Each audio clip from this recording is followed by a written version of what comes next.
വർഗീയ ശക്തികളെ കൂട്ടുപിടിച്ചിട്ടും നിലമ്പൂരിൽ ഏറ്റുവാങ്ങിയ വൻ പരാജയത്തിന്റെ ഞെട്ടലിൽ മുഖ്യമന്ത്രിയും ഇടതുമുന്നണിയും.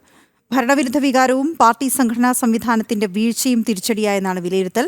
ഭരണപരാജയം മറയ്ക്കാൻ വർഗീയ പ്രചാരണം മതിയാവില്ലെന്ന് പാർട്ടി വേദികളിൽ ഉന്നയിക്കാൻ പിണറായി വിരുദ്ധ ചേരി. തദ്ദേശ നിയമസഭാ തെരഞ്ഞെടുപ്പുകളിലും വലിയ തിരിച്ചടി പ്രതീക്ഷിക്കാമെന്നും CPM-ൽ അടക്കം പറച്ചിൽ. വിവരങ്ങളുമായി പ്രജിത് സി മോഹനൻ ചേരുന്നു. പ്രജിത്ത്, കണക്കുകൾ പരിശോധിച്ചാൽ തന്നെ വ്യക്തമാകുന്ന കാര്യങ്ങളാണ്. എന്താണ് നിലമ്പൂരിൽ CPM-ന് ഏത് തരത്തിലുള്ള ഒരു അടിയാണ് കിട്ടിയിരിക്കുന്നത് എന്നുള്ളത് വ്യക്തമായി പറയൂ.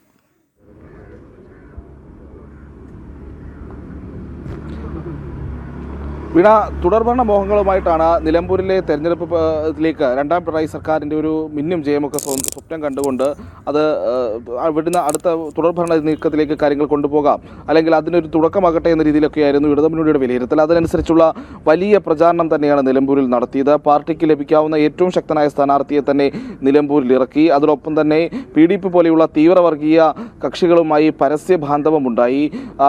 പച്ചയായ വർഗീയ പ്രചാരണം നിലമ്പൂരിൽ നടത്തി. തീവ്ര മുസ്ലിം പ്രചാരണത്തിൽ അല്ലെങ്കിൽ മുസ്ലിം പീഡനത്തിൽ ലക്ഷ്യമിട്ടുള്ള വിവിധ നടപടികൾ സർക്കാരിൻ്റെ ഭാഗത്ത് നിന്നുണ്ടായി. വിദ്യാഭ്യാസ മേഖലയിലടക്കം നമ്മളതൊക്കെ കണ്ടതാണ്. അങ്ങനെ വലിയ രീതിയിലുള്ള വർഗീയ പ്രചാരണമൊക്കെ നടത്തിയിട്ടും പക്ഷേ നിലമ്പൂരിൽ എല്ലാം കൈവിട്ടു പോകുന്ന സാഹചര്യമാണ് സംസ്ഥാന സർക്കാരും മുഖ്യമന്ത്രിയും ഒക്കെ നേരിട്ടത്. ഇതിന് വലിയ ഒരു ഞെട്ടലോടെയാണ് മുഖ്യമന്ത്രിയും CPM-ഉം LDF-ഉം ഒക്കെ കാണുന്നതെന്ന് നമ്മൾ പറയേണ്ടിയിരിക്കുന്നു. കാരണം മൊത്തം പോൾ ചെയ്ത വോട്ട് കണക്കിൽ CPM-ൻ്റെയും LDF-ൻ്റെയും ഷെയർ വരുമ്പോഴേക്ക് വലിയ രീതിയിലുള്ള ജനവിരുദ്ധ വികാരം അത് സർക്കാരിനെതിരെ ഉണ്ടായിട്ടുണ്ട് എന്നുള്ളത് വ്യക്തമാക്കുന്നുണ്ട്. പ്രത്യേകിച്ച് മുഖ്യമന്ത്രിയുടെ മകളുമായി ബന്ധപ്പെട്ടിട്ടുള്ള പ്രശ്നങ്ങൾ, അതോടൊപ്പം തന്നെ അത് സംബന്ധിച്ച വിവാദങ്ങൾ, അത് പിന്നീട് ഭരണവിരുദ്ധ വികാരത്തിലേക്ക് കാരണമായിരിക്കുന്ന സർക്കാരിൻ്റെ വിവിധ ക്ഷേമ പ്രവർത്തനങ്ങളിലെ വീഴ്ച, ക്ഷേമ പെൻഷൻ വിതരണം ചെയ്യുന്നതിലുള്ള പ്രശ്നങ്ങൾ തുടങ്ങിയിട്ടുള്ള നിരവധി പ്രശ്നങ്ങൾ മണ്ഡലത്തിൽ ചർച്ചയായിട്ടുണ്ട് എന്നുള്ള കാര്യത്തിൽ ഒരു തർക്കവുമില്ല എന്നുള്ളത് മനസ്സിലാക്കുന്നത്. നമ്മൾ ഈ വോട്ട് കണക്കിലേക്ക് വരികയാണെങ്കിൽ നിലമ്പൂരിൽ പോൾ ചെയ്ത ആകെ വോട്ടിൻ്റെ 55.4% വോട്ടുകളും പിടിച്ചെടുത്തിരിക്കുന്നത് UDF-ഉം അൻവറും ചേർന്നാണ്.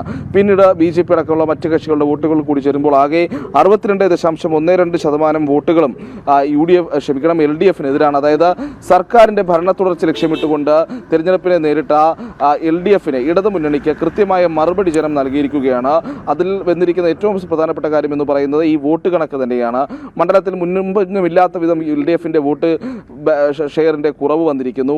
അതിൽ കൃത്യമായ ഒരു കാര്യം കണക്ക് പറയാൻ തന്നെ കഴിയാത്ത രീതിയിലേക്ക് കാര്യങ്ങൾ പോയിരിക്കുന്നു. സാധാരണഗതിയിൽ എവിടെയൊക്കെ എത്ര വോട്ട് പോൾ ചെയ്യും കൃത്യമായൊരു കണക്ക് എല്ലാ തവണയും ഈ തെരഞ്ഞെടുപ്പ് കഴിഞ്ഞാൽ, വോട്ടെടുപ്പ് കഴിഞ്ഞാൽ ഉടൻ തന്നെ CPM പുറത്തുവിടുന്നു, അല്ലെങ്കിൽ അത്തരത്തിലുള്ളൊരു അനാലിസിസ് ഒക്കെ പുറത്തു വരുന്നതാണ്. പക്ഷേ ഇത്തവണ അത്തരം കാര്യങ്ങളൊന്നും ഉണ്ടായില്ല. അവരുടെ സംഘടനാ സംവിധാനത്തിലും അതിലുള്ള വലിയ വീഴ്ചകൾ ഉണ്ടായിട്ടുണ്ട് എന്നുള്ളതാണ് CPM മനസ്സിലാക്കുന്നത്. കാരണം പ്രാദേശിക തലങ്ങളിൽ സർക്കാരിനെതിരായിട്ടുള്ള വികാരം അത് പ്രതിരോധിക്കുന്ന ഒരു നടപടിയിലേക്ക് പോകാൻ കീഴ്ഘടകങ്ങൾക്ക് കഴിഞ്ഞിട്ടില്ല എന്നുള്ളൊരു വിലയിരുത്തൽ CPM-ലുണ്ട്. അതോടൊപ്പം തന്നെയാണ് ഈ പിണറായി വിരുദ്ധ ചേരിയും ഈ തെരഞ്ഞെടുപ്പ് പരാജയത്തിൻ്റെ അതിൻ്റെ ഫലം ഉപയോഗിച്ചുകൊണ്ട് മുഖ്യമന്ത്രിക്കെതിരെ പാർട്ടി വേദികളിലൊക്കെ ഒരു സ്റ്റാൻഡ് സ്വീകരിക്കാൻ, അല്ലെങ്കിൽ ഒരു നിലപാട് സ്വീകരിക്കാനൊക്കെയുള്ള സാധ്യത ഇനി വരും ദിവസങ്ങളുണ്ട്.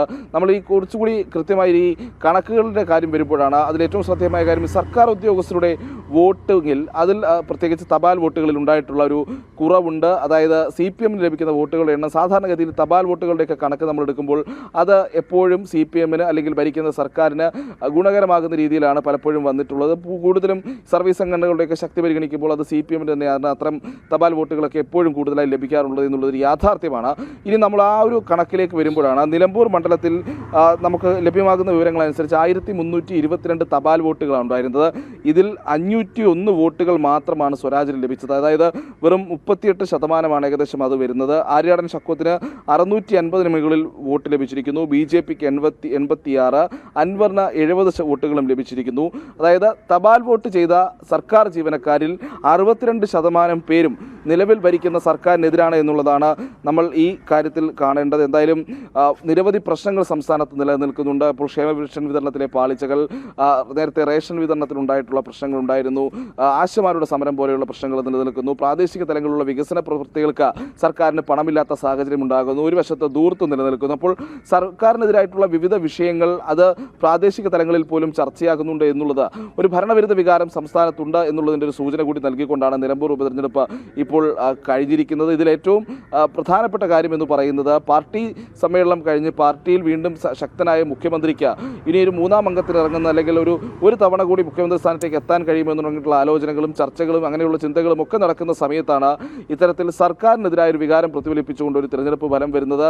മറ്റെന്തൊക്കെ കാരണങ്ങൾ പറയുമ്പോഴും CPM-നുണ്ടായിട്ടുള്ള LDF-നുണ്ടായിട്ടുള്ള അവരുടെ ശക്തി കേന്ദ്രങ്ങളിൽ പോലും ഉണ്ടായിട്ടുള്ള വോട്ട് ചോർച്ചയൊക്കെ ഇത്തരമൊരു ഭരണവിരുദ്ധ വികാരം തന്നെയാണ് സൂചിപ്പിക്കുന്നത്. ഇനി ഇതിലറിയേണ്ടത് ഇതുവഴി CPM-ലും LDF-ലും ഒക്കെ ഏതെങ്കിലും രീതിയിലുള്ള പുതിയ ചർച്ചകൾക്ക് തുടക്കമിടുമോ എന്നുള്ളതാണ്. കാരണം ഭരണവിരുദ്ധ വികാരം അല്ലെങ്കിൽ ഭരണപരാജയമൊക്കെ മറച്ചു പിടിക്കാൻ തീവ്ര വർഗീയ പ്രചാരണം കൊണ്ട് കഴിയില്ല എന്നുള്ളൊരു തിരിച്ചറിവായി നിലമ്പൂരിനെ കാണണമെന്ന് കരുതുന്ന ഒരു വിഭാഗം നേതാക്കളെങ്കിലും CPM-ലുണ്ട്.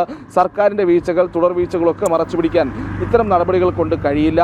പാർട്ടി സംവിധാനത്തിൻ്റെ വീഴ്ചയും പരിശോധിക്കപ്പെടണമെന്ന് തന്നെയാണ് ആ നേതാക്കൾ കണക്ക് കൂട്ടുന്നത്. കാരണം ഇല്ലെങ്കിൽ വരുന്ന തദ്ദേശ തെരഞ്ഞെടുപ്പിലും അതിനുശേഷമുള്ള നിയമസഭാ തെരഞ്ഞെടുപ്പിലും ഒക്കെ സമാനമായ രീതിയിൽ വലിയ തിരിച്ചടി നേരിടാനുള്ള സാഹചര്യം നിലനിൽക്കുന്നുണ്ട്. ഈ സർക്കാരിൻ്റെ മുഖം എന്താകണം എന്നൊക്കെയുള്ള ചർച്ചകൾക്ക് പോലും ഒരുപക്ഷെ വരും ദിവസങ്ങളിൽ അല്ലെങ്കിൽ സർക്കാരിൻ്റെ മുഖം ആരാകണം തുടങ്ങിയിട്ടുള്ള ചർച്ചകൾക്ക് പോലും ഒരുപക്ഷെ വരും ദിവസങ്ങളിൽ LDF-ലും CPM-ലും ഒക്കെ ചർച്ചകൾ ആരംഭിക്കാനുള്ള ഒരു സാധ്യതയും നിലമ്പൂർ ഉപതെരഞ്ഞെടുപ്പ് തുറന്നിടുന്നുണ്ട്. കാരണം CPM സംസ്ഥാന സെക്രട്ടേറിയറ്റ് അംഗത്തേക്ക് എത്രയോ വർഷങ്ങൾക്ക് ശേഷമാണ് നിലമ്പൂർ പോലെ ഒരു മണ്ഡലത്തിൽ മത്സരിപ്പിക്കാൻ ഇറങ്ങുന്നത്. അതിശക്തമായ മത്സരം കാഴ്ചവെക്കണമെന്ന് ഉറപ്പിച്ചു തന്നെയാണ് CPM അവിടെ മത്സരിക്കാൻ എത്തിയത് എന്നുള്ളതിൽ തർക്കമില്ല. അവരുടെ പാർട്ടി മിഷണറിയൊക്കെ ഈ പ്രത്യേകിച്ച് അൻവറിനെതിരെയുള്ള ഒരു വികാരത്തിലൊക്കെ പാർട്ടി മിഷണറിയൊക്കെ കൂടുതൽ സജീവമായി പ്രവർത്തിക്കേണ്ട ഒരു സമയം കൂടിയാണ്. അപ്പോൾ അതിനൊന്നും CPM-ന് കഴിഞ്ഞില്ല എങ്കിൽ, വോട്ട് പിടിക്കാൻ സർക്കാരിന് CPM-ന് കഴിഞ്ഞില്ല എങ്കിൽ, പിണറായി സർക്കാരിൻ്റെ വികസന നേട്ടങ്ങൾ എണ്ണി പറഞ്ഞുകൊണ്ട് നിലമ്പൂരിൽ വോട്ടെടുപ്പിന് ഇറങ്ങിയിട്ടുണ്ടെങ്കിൽ ആ കാര്യങ്ങളിലൊക്കെ സർക്കാരും അല്ലെങ്കിൽ ഈ പറയുന്ന LDF പരാജയപ്പെട്ടു പോയതിന് പിന്നിൽ ഭരണവിരുദ്ധ വികാരമാണെന്ന് 62% വരുന്ന ജനങ്ങളുടെ വോട്ട് അത് നേരിട്ട് പിന്നീട് തപാൽ വോട്ടിലും ഏതാണ്ട് 62% വോട്ട് സർക്കാരിനെതിരെ കൃത്യമായ ഭരണവിരുദ്ധ വികാരം നിലമ്പൂരിലെ ജനങ്ങൾ പ്രകടിപ്പിക്കുന്നു എന്നതിനുള്ള കണക്കുകൾ വെച്ചുള്ള തെളിവുകൾ കൂടിയാണത്. ശരി പ്രജിത്ത്.